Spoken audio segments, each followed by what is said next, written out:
Autant en Algérie qu'en Libye, nous avons tout le temps dénoncé, mais nous sommes une structure socialement responsable. C'est-à-dire que quand vous êtes une structure, vous êtes présent dans 65 pays, l'approche elle est très importante. Il y a ceux qui arrivent, mais il y a aussi ceux qui restent dans le pays d'accueil. Donc quand vous travaillez, vous tenez compte des deux volets en même temps. C'est pourquoi quand nous travaillons sur les deux chapitres, nous avons notre façon, nous avons notre approche, mais nous dénonçons quand il le faut. Nous pensons aux Maliens qui reviennent. C'est très fatigant, c'est très désolant, mais il y a aussi les Maliens qui restent là-bas, donc également dont nous tenons compte des intérêts.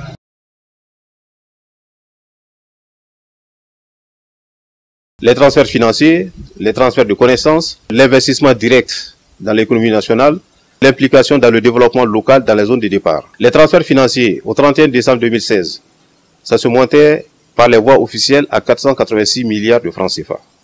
C'est-à-dire les transferts qui sont recensés au niveau de la Banque centrale. Vous savez, il y a d'autres circuits qui sont des circuits non conventionnels où de main en main ou par coup de fil, on demande de donner de l'argent à des personnes. Si nous mettons l'un dans l'autre, les Maliens ne transfèrent pas par an moins de 600 à 700 milliards de francs CFA au Mali. Alors, il y a également le programme Tocten, c'est-à-dire que les intellectuels maliens de la diaspora participent à l'éducation, à l'enseignement et aux travaux de recherche dans les universités et dans les grandes écoles. Le programme a tellement été un succès qu'on a étendu le Tocten au domaine de l'agriculture, de l'élevage, des petites et moyennes entreprises, de la santé, même de l'administration publique, où des intellectuels maliens viennent faire de la formation pour améliorer, pour renforcer les capacités. Également, il y a des opérateurs économiques maliens qui viennent chaque année avec des projets, qui investissent au Mali, qui ouvrent des usines, qui font travailler des Maliens. Et il y a des programmes un peu plus discrets, dont les gens n'ont pas beaucoup connaissance, mais qui fonctionnent avec l'aide de nos partenaires, notamment l'Agence française de développement. C'est-à-dire que les associations de migrants, en pensant à leur pays, à leur région d'origine, donc initient des projets structurants, des projets rentables, au profit de certaines couches. Par exemple, des écoles sont construites avec des cantines, des centres de santé, des SOSCOM sont construits, les femmes travaillent sur le maraîcher, il y a par exemple l'hydraulique villageoise, des projets comme ça sont financés.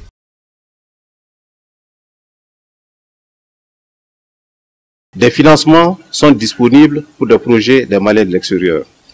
Au plan local même, le ministère des Maliens de l'extérieur a signé en septembre 2014 avec une banque de la place, notamment la BIM, une convention de partenariat pour aider à financer les projets des migrants. Mais en dehors de cela, il y a d'autres financements de partenaires, de bailleurs étrangers également qui soutiennent les projets d'investissement au Mali. Donc le gouvernement agit beaucoup, ça avec beaucoup d'autres facilités, notamment en accordant des facilités fiscales à ceux qui veulent investir, en accordant d'autres facilités comme par exemple l'aide pour avoir facilement des terrains ou des terres pour faire le travail.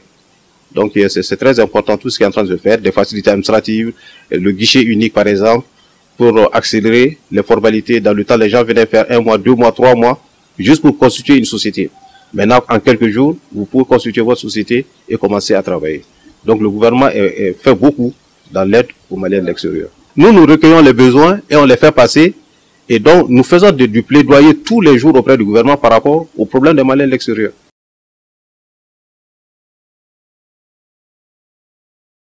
L'action du Haut Conseil se manifeste surtout à l'étranger à travers nos conseils de base des Maliens de l'extérieur. Donc ça veut dire quoi? Ça veut dire qu'il faut renforcer leurs capacités pour pouvoir appréhender certaines difficultés qui touchent les Maliens de l'extérieur.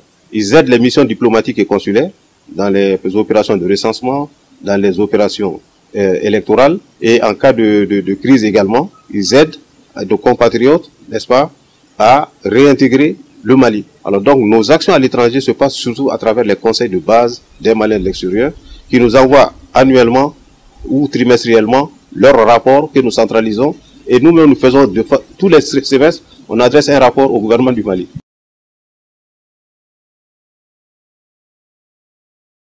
Il y a beaucoup de sortes de difficultés du plan de vue de l'administration même des Maliens de l'extérieur.